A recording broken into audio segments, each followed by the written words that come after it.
आपके साथ, आपके बच्चों के साथ, आपके बुजुर्गों के साथ, आपके जो प्रोडक्ट आपने तैयार किया है, खेती में जो आपने बनाया है, जो मेहनत आपने की है, आप दर्जी हो, वकील हो, सेना में हो, पुलिस में हो, डॉक्टर हो, आप खेत मतलब कुछ भी काम करते हो और अपनी मेहनत से आप कुछ कमाते हो, आपकी मेहनत को किस तरह से खाया जाता है, आपका पूरा गांव कैसे लूटा जाता है, पूरा गांव नहीं पूरा देश, यानी आपके घर के प्रत्येक सदस्य की मेहनत को, सामान को, धन को किस तरह से खराब किया जाता है, उसका एक मुजाहरा आपको दिखाते हैं, उसका एक निशानी आपको दिखाते हैं, सबूत आपको दिखाते हैं प्रैक्टिकल चीजों के आधार पर, ताकि आप जब अपने गांव में जाओ, जब आप लोगों से बात करो तो आपकी समझ हर एंगल से डेवलप की गई हो। तो हम लोग कॉल करते हैं अपने राजू भाई को कि वो सारी बात आप सब लोगों को डिटेल में बताए और अपनी जो भी सब्जी ये लेकर के आए हैं पंचकुला से, ये अच्छे से बेच करके जाएं। नमस्कार, मेरा नाम राजू है। आज मैं आपको ये सिस्टम बताऊंगा कि हम कैसे धीरे धीरे करके 80 करोड़ लोग गरीब हो गए। वो कोई सॉफ्टवेयर है जिसके थ्रू आज 80 करोड़ हुए हैं, फिर 90 करोड़ होंगे, फिर धीरे धीरे करके सबको गरीब होना ही पड़ेगा। आज भले ही कोई अमीर दिख रहा हो, मैं दिख रहा हूँ, कोई और दिख रहा है, वो धीरे धीरे करके सबको गरीब होना पड़ेगा। ऐसा सिस्टम चल रहा है। वो क्या है, पहले पीछे इतिहास में जाते हैं। ये 1 किलो चावल है और यहाँ पे मान लेते हैं 10 किसान बैठे हुए हैं। जब भी 1 किलो चावल आप देते हैं तो आपको आधा किलो ही दाल या चना मिलता है। क्यों? क्योंकि चावल को उगाने में जितना मेहनत लगता है, दाल को उगाने में उससे 2 गुना ज्यादा मेहनत लगता है। मतलब अगर हम इतना बड़ा खेत है, 5 लोग मिलके चावल उगाएं और उतने ही खेत में दाल उगाया जाए तो दाल आधा होगा, मान लेते 50 क्विंटल होगा, और 100 किलो क्विंटल जो है चावल होगा। तो चावल इसीलिए 2 गुना मिल रहा है, मतलब 1 किलो मिल रहा है, उसके बदले में दाल आपको आधा किलो ही मिल रहा है। लेकिन चीनी बराबर मिल रहा है, 1 किलो का 1 किलो ही मिल रहा है। क्यों? उतना ही मेहनत में उतना ही चीनी हो जाता है। लेकिन जीरा मरीच ये अगर लें तो ये 200 ग्राम ही मिल रहा है। क्यों? क्योंकि वो उससे 5 गुना ज्यादा महंगा है, क्योंकि वो 5 गुना ज्यादा कम हो रहा है, 5 गुना कम हो रहा है। केसर और ज्यादा महंगा है, सालों भर मेहनत करते हैं तो इतनी सा केसर निकलता है, इसलिए वो सबसे ज्यादा महंगा है। तो हम आपस में क्या कर रहे हैं, ऊर्जा का लेन देन कर रहे हैं। आलू आपको 2 किलो मिल जाता है क्योंकि आलू ज्यादा हो जाता है। इतने से ही खेत में आप आलू उगाएंगे तो ज्यादा आलू होगा, चावल कम होगा, दाल और कम होगा, केसर उगाना चाहें तो वो और कम होगा। तो एक्चुअली आपस में हम लेन देन सामान का नहीं कर रहे हैं, ऊर्जा का कर रहे हैं। कल कोई एक आदमी आके रसगुल्ला बनाने लगे, ये आलू छोड़ के रसगुल्ला बनाने लगे, तो उनका प्रोडक्ट क्या हो गया? अब रसगुल्ला। 1 किलो चावल में वो 5 रसगुल्ला दे देंगे आपको।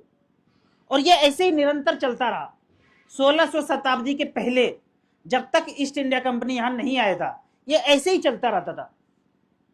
ऐसा कभी नहीं हुआ कि 1 किलो चावल दिया तो 100 ग्राम दाल मिला, आधा किलो ही दाल मिलेगा। वो फिक्स था पैमाना। लेकिन ये गड़बड़ तब शुरू हुआ कि जब भी आप 1 किलो चावल देते थे तो आधा किलो दाल मिलता था। अब ये चल गया रुपया। रुपया के पहले एक कहानी और है कि जब ये सारे सामान चल रहे थे, लेकिन कुछ ऐसा स्थिति आया कि आपको ये प्रोडक्ट चाहिए ही नहीं, आपको बाहर का कोई सामान चाहिए। बाहर का सामान लेना है या किसी दूसरे गांव से लेना है, वो आपसे चावल मांगने रहे। तो एक कॉमन चीज डेवलप हुआ, सोना या चांदी, कि 1 आना अगर चांदी देंगे तो आपको 1 किलो चावल मिल जाएगा, या 1 आना चांदी देंगे तो आधा किलो दाल या चना मिल जाएगा, या 1 आना चांदी देंगे तो आपको 1 किलो चीनी मिल जाएगा, या 1 आना चांदी देंगे तो 100 ग्राम मिर्च मिल जाएगा, या 1 आना चांदी देंगे तो 100 ग्राम जीरा मिल जाएगा। इस तरह से ये पैमाना फिक्स हुआ, एक मीटर फिक्स हुआ। जैसे मीटर है, एक ही मीटर से आप हर तरह का कपड़ा मेजर कर लेते हैं, पैंट का भी, शर्ट का भी, साड़ी भी, चुन्नी भी, कंबल भी, कुछ भी मेजर करना हो तो मीटर तो स्टैंडर्ड है। उसी तरह 1 ग्राम चांदी में आपको वो सारे चीज मिल रहे हैं जिसमें पहले कभी 1 किलो चावल के बदले में हम लेन देन करते थे। तो वो कांस्टेंट मीटर था, 1 आना चांदी में ही हमेशा मिलता था। लेकिन अब आ गया रुपया। ये रुपया जब आया तो आरबीआई ने धारा 26 में कहा कि वो 1 आना जो चांदी है हम उसको रख करके ही ये रुपया दे रहे हैं। जब ये रुपया लौटाओगे तो वो चांदी या सोना आपको वापस मिल जाएगा। तो यानी कि अगर 1 किलो चावल या आधा किलो दाल या 1 किलो चीनी या मिर्च आपको 50 रुपया में आज मिल रहा है, ये तो कागज है ना।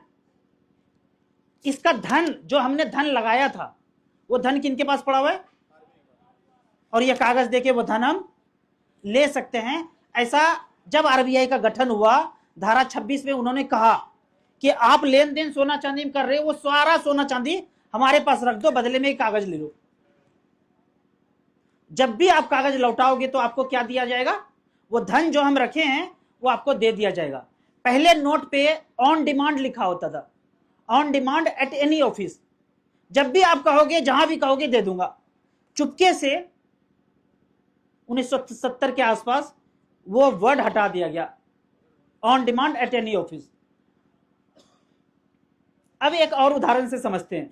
मान लेते हैं एक व्यक्ति, आप आ जाइए, मान लेते हैं हम 2 व्यक्ति हैं, हमने दिन भर मेहनत किया और इनके पास किसी की दुकान में जाके काम किए, दिन भर मेहनत किए, 500 रुपया का दिहाड़ी बना। हम दोनों ने जब 500 रुपया मांगना शुरू किया तो इन्होंने बोला 500 रुपया दे दीजिए, एक दिन का काम हुआ तो उन्होंने 500 रुपया ले लिया, वो जो अभी चल रहा है आरबीआई का। मैंने कहा मुझे ये रुपया नहीं चाहिए, मुझे पता चल गया ये नकली है, आरबीआई फ्रॉड कर रहा है हमारे साथ। आप अपना वचन लिख के दे दो कागज पे कि मैं धारक को 10 किलो चावल या 500 रुपया अदा करने का वचन देता हूं, और आप साइन करके दे दो मुझे। तो इन्होंने एक कागज पे साइन करके दे दिया।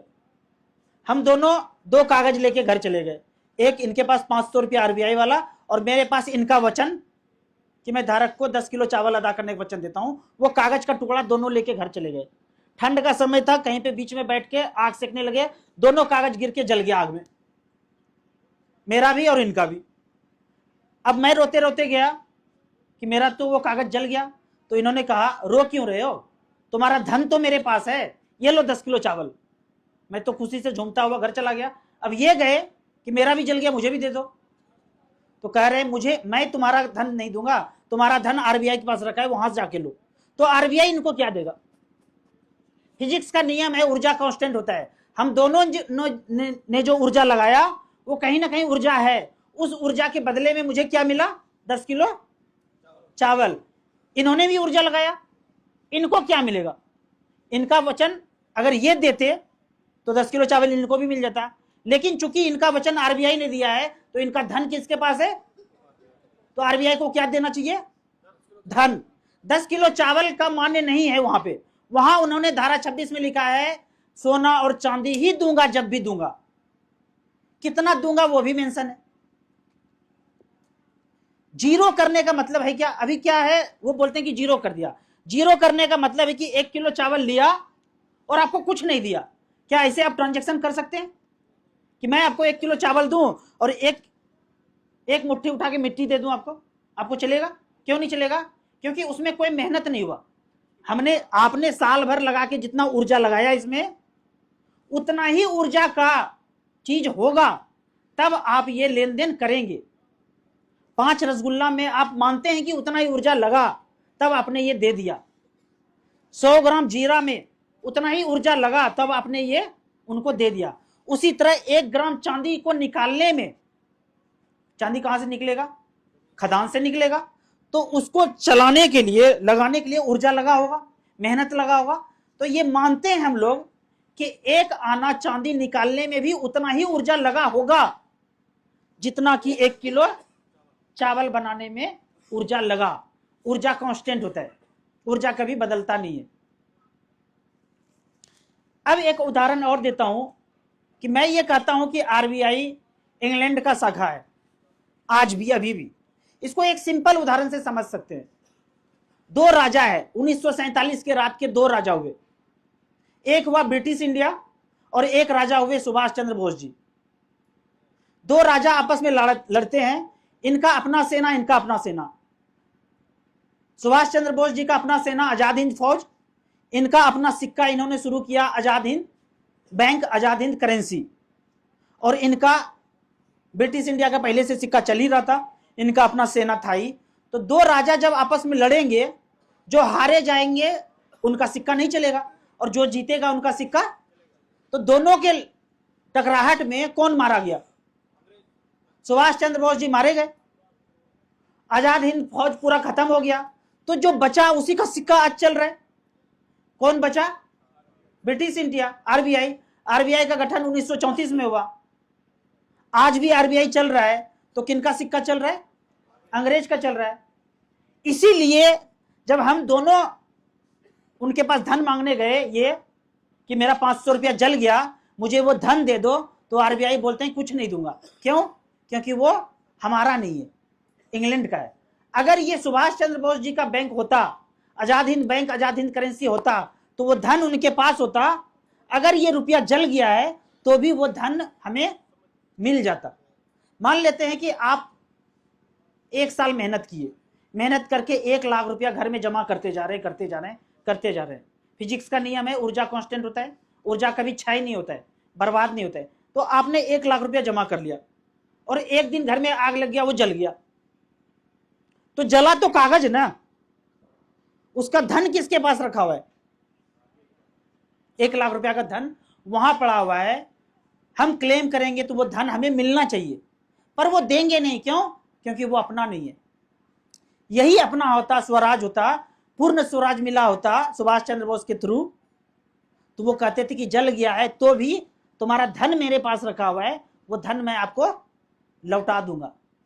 इनके पास मैं रोज काम करता जाऊं और 500-500 रुपया इनका वचन मैं लेके रखूं 1 महीने तक, और 1 महीने के बाद मेरा सारा कागज जल जाए, फिर भी इनके पास चावल रखा हुआ है, वो सारा चावल ये मुझे दे देंगे ना। तो क्या ये बड़ा हुए मेरे नजर में, या आरबीआई बड़ा हुआ? मेरे नजर में तो ये बड़ा हुआ। तो आरबीआई फ्रॉड कर रहे हैं ना। आपके जेब से अगर पैसा कट जाए, जल जाए, खो जाए, फिर भी क्लेम होने पे वो पैसा, धन वहां से मिलना चाहिए था, मिल नहीं रहा है। इसका सिंपल अर्थ है कि आरबीआई हमारा नहीं है, आरबीआई इंग्लैंड का एक शाखा है।